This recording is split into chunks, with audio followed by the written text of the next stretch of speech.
Hello friends, welcome back to the show.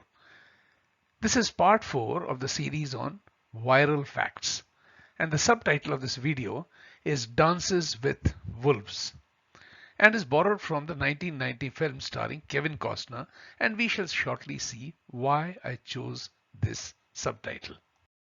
In this film, the hero, Lieutenant John Dunbar, is following a Red Indian tribe to keep an eye on them till his battalion arrives. And every day he records all his observations and musings in a journal and then reflects on them.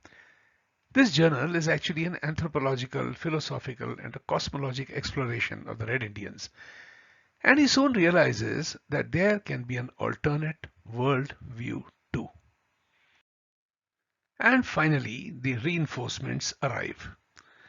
And none of his colleagues are as sensitive as him.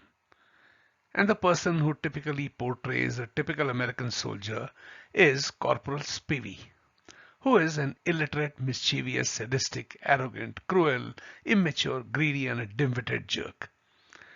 The most important scene in this film is that these arrogant soldiers start ridiculing him, and in fact they are shown going into the bush to finish off their morning ablutions and job.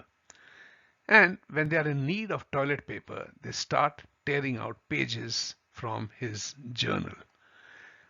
How pitiable that a journal that was going to reveal to the white man's world the philosophy and the life of Red Indians is lost to posterity forever. As a matter of fact, this sums up the global response to COVID-19 crisis. In this video, we shall see how arrogant, dim-witted, and the greed of the medical system has caused incalculable harm to the world that we are living in. What needs to be learned from the past research is simply being flushed down like toilet paper. And that really makes one cry. Let us view what we call as data. If you visit the website of the Government of India's Ministry of Health, you will see numbers and more numbers. The website of the US government's CDC is no different. Numbers and graphs and more numbers and more pie charts and bar charts. So what exactly are the authorities looking at? They are looking at cases, that means the number of people in the hospitals, number of people who are testing positive. They are looking at deaths, and they are looking at best to some details of age, ethnicity, race, and sex. That's it. There's nothing more to the story other than these three parameters. Isn't that pitiable? Doesn't this explain why mankind has not been able to address the pandemic? If you aim at the wrong target, how are you going to get the result? Isn't that common sense? You cannot equate people to disease, and you cannot reduce people to mere numbers and statistics. Nobody is asking the question, who are the people who are diseased? Who are the people in distress? The person is not counting, other than gender, race, sex, and at best, state or geographical location. Nothing more than that.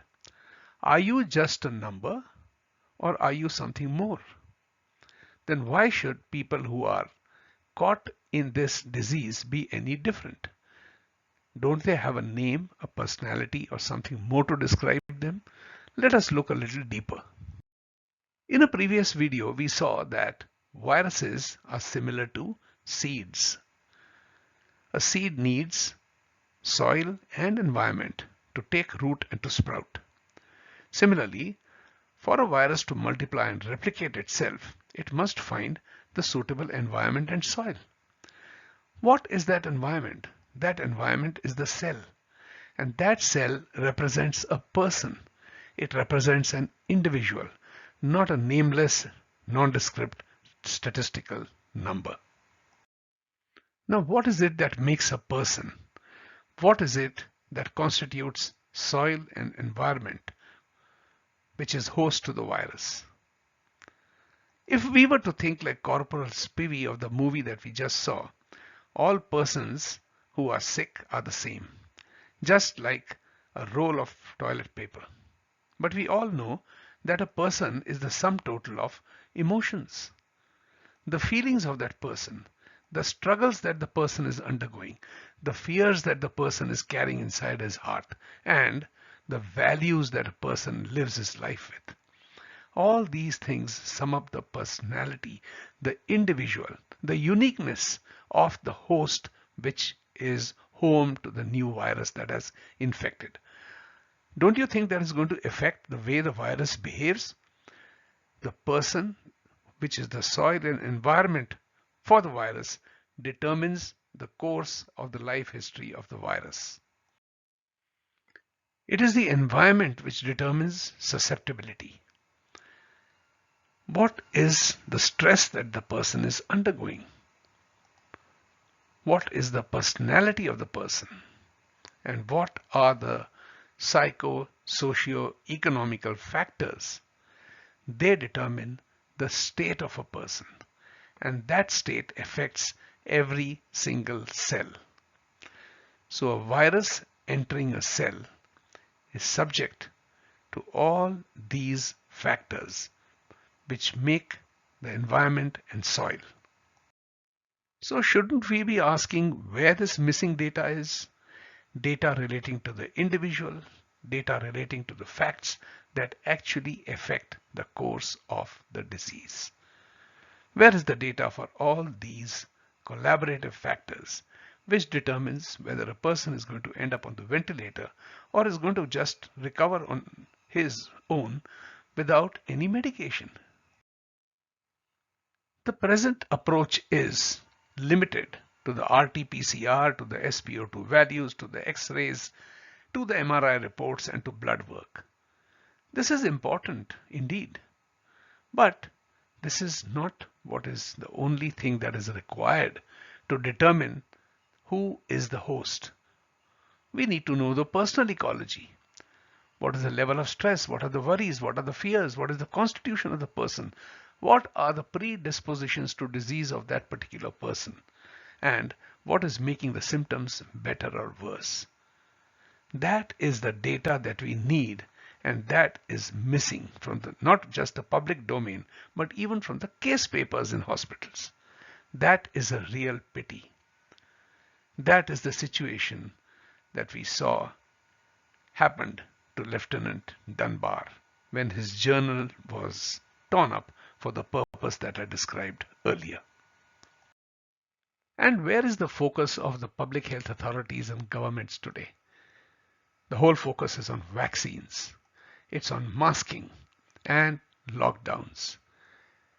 Nowhere does the individual figure, and that is central to healing and curing people. Have you ever wondered who decides the course of a person's treatment? No, it's not your family doctor, or for that matter, your attending doctor. It is not the clinician at all. It is the pharmaceutical multinational corporations who control research, education, funding of development of drugs, and of course, marketing their product. It is hospital administrations who have to ensure strict compliance of treatment protocols, which are again dictated by the pharmaceutical MNCs. And of course, insurance companies have another important role to play to ensure that the patient runs up high bills, and they are all in this league together. This is not a conspiracy theory. These are economical facts, realities, which all of us know and all of us are talking about. Coming up in the next video, we shall explore whether we have any hope out of this situation and what are the alternatives. That brings me to the end of this video.